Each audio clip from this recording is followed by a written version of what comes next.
Now our question number 1 is, let x equal to set of 1, 2, 3 and the relation R is defined in x as R equal to set of ordered pairs 1, 3, 2, 2 and 3, 2.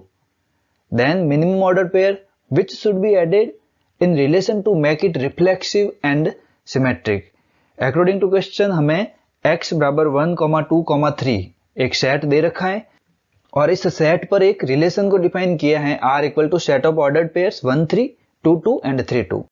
Now according to question हमें इस relation के अंदर कुछ minimum ordered pairs add करने हैं जिससे कि ये रिलेशन रिफ्लेक्सिव और सिमेट्रिक बन जाए. तो सबसे पहले जानते हैं कि रिफ्लेक्सिव रिलेशन क्या होता है.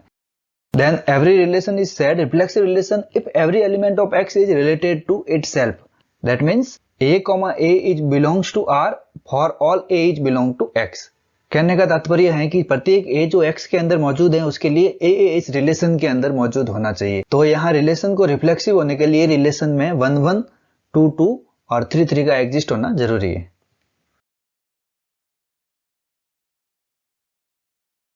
यहाँ रिलेशन में 2, 2 पहले से ही दे रखा है तो 2, 2 को मैंने अंडरलाइन कर लिया.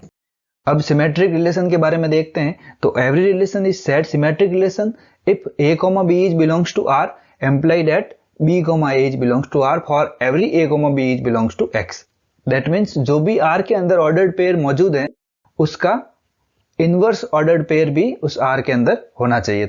तो यहां पर हम ध्यान से देखें तो इस रिलेशन में 1, 3 और 3, 2 एग्जिस्ट कर रहे हैं. तो इस रिलेशन को सिमेट्रिक बनाने के लिए इनके इनवर्स 3, 1 और 2, 3 भी इस रिलेशन के अंदर होने चाहिए.